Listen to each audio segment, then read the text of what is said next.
So, as I've been introduced, my name is Chris Pappas. By day, I am the mayor of the Mgeni local municipality. That is the beautiful KZN Midlands, of which where you are today. What that entails is I am the go-to complaint center for many people, whether it is potholes or missing cats. But I am also very passionate about building communities and leveraging opportunities for growth, and making sure that with growth comes partnership. But what I can tell you is that there's many things that people don't ask a mayor. What people don't ask a mayor is, what is your strategic plan?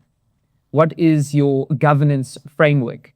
Or what are your goals in terms of policy development? Those are usually the things people don't ask a mayor. What people do ask a mayor is questions like, when is my pothole going to be fixed? Or how long is the street light going to be out? Or more sadly and more commonly these days, does anyone even actually care if I complain?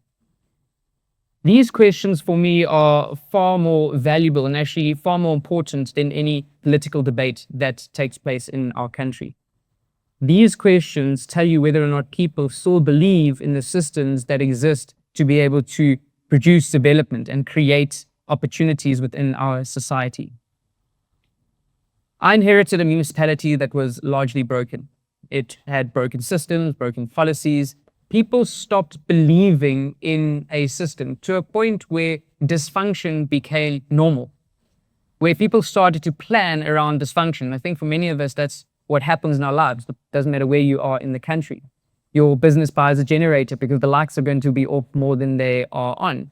You leave a little bit earlier because you know that there's going to be delays. We plan around dysfunction. And this is a very dangerous place for any society to be in, because it means that dysfunction goes from just being an institutional problem to becoming cultural. We accept it for what it is. And that is a very dangerous place to be. What I've also noticed is that change, which everyone wants in different forms and different places in society, doesn't come dramatically. It's not a Hollywood movie where suddenly someone rushes in a black SUV, waves a wand, the fighter jets come over and everything is sorted. Change happens over time. But so does decline. Decline doesn't happen overnight. It happens systematically, slowly, over time, until we get used to it.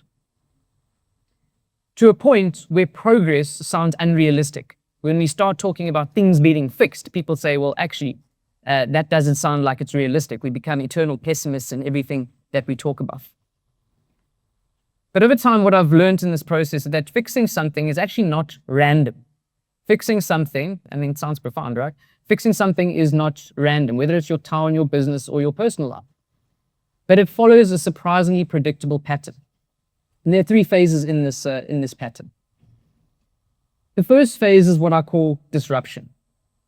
Disruption is uncomfortable. Disruption requires us to have honest discussions about the things that are going wrong, whether it is processes, whether it is systems, whether it is leadership. And I'm talking about honest discussions, not political honesty, but real honesty, the type of honesty that unpacks things, the type of honesty that sheds light on the things that are broken in our society.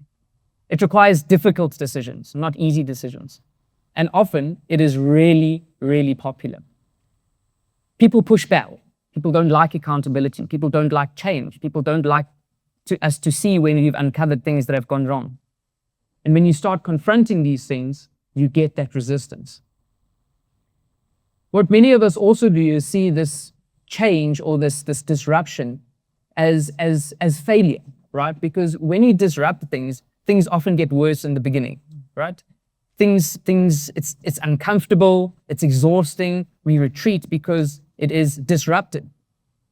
And we see this as getting worse, or we see this as a failure, and it's at this point that many people stop. Following this time of disruption, right, when people are pushing back, when you're uncovering why there's 100 million rand in electricity losses, or why the police don't answer when you phone them, slowly you start to change things. And things begin to stabilize, right? Things start to stabilize. But stabilization is often not sexy. It's not a time that has big headline. It is not a time that you're able to go and they're big breakthroughs. It's much quieter. There's less drama in the disruption. It's a time when you rebuild things. It's when maintenance schedules are implemented on time. It is when internal processes and controls make sure that there's no wasteful expenditure in government. It is when the public, when institutions start to retrust what you are doing. And it's when processes enable things to happen without you having to micromanage. Many people underestimate this time of stability, right? People underestimate what stability means for a society because it's not exciting. But what it does ensure is reliability. And reliability is the first building block of what comes next. People don't notice these things. People take the foundational elements of society for granted because why it's become cultural to be dysfunctional. But what I've learned is that reliability beats impressiveness every single time. Yes, as a mayor, it's great. You cut a ribbon and be on the front page.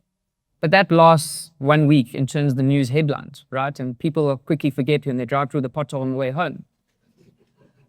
But reliability beats impressiveness. No big announcements, but consistency. And it feels slow. Stability feels slow. And if you've made it through discomfort, the next thing that you've got to learn is patience. And I'm a very impatient person. Because it takes time to build stability.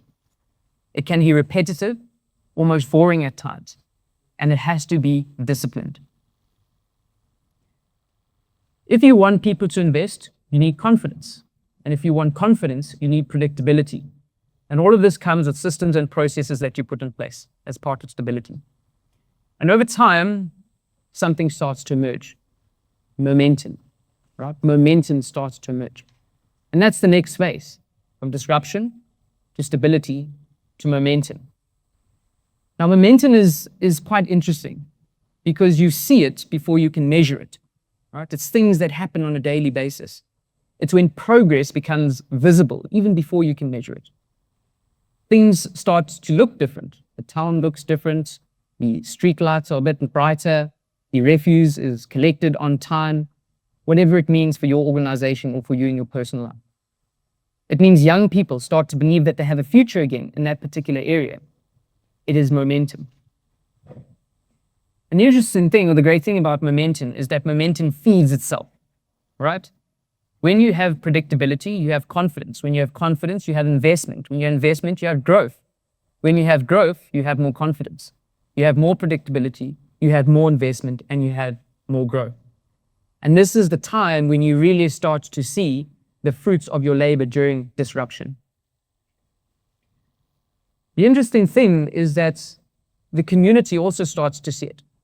It goes from a time where people feel trapped to a time when people start to think they can move and begin to move with the times. It's not about hype. It's about that consistency over time. Because consistency is linked to belief and hope. If you believe that your area is going backwards, or your business is going backwards, or life is really, really bad at the time, it leads to hopelessness. And hopelessness is a disease. It is destructive, psychologically, economically, socially destructive. But momentum can become contagious. Hope can become contagious. So the question for everyone here today is, where are you in your life, your business, your municipality, your relationship? Are you in a time of great disruption where you have to push through that uncomfortable part that you're in to be able to see what is in the future?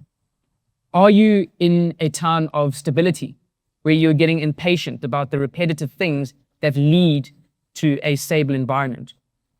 Or are you needing into a time of great momentum? Now, going back to the Midlands. So we're asked to speak today about health, about learning, and about wealth. None of these things come from chaos. None of these things come from instability. None of these things come from not confronting uncomfortable truths or dealing with things that might be uncomfortable to deal with at the time. It's about systems. It's about the environment. It's about creating safe spaces. It's about the processes. It's about trust. And these things are only built when we work together to achieve them. So you don't unlock a region with one big idea, right? It's not a Hollywood movie where this happens. It's small decisions, thousands of them, repeated over time, every single day. Progress is not an event. And this is something that I've learned it's been a very difficult learning curve, right? With politicians, we love to make promises, but promises are not achieved as one event. Progress is a process. And if you stay long enough in that process, the decline that you once saw becomes stability. Stability then becomes momentum. And momentum changes everything.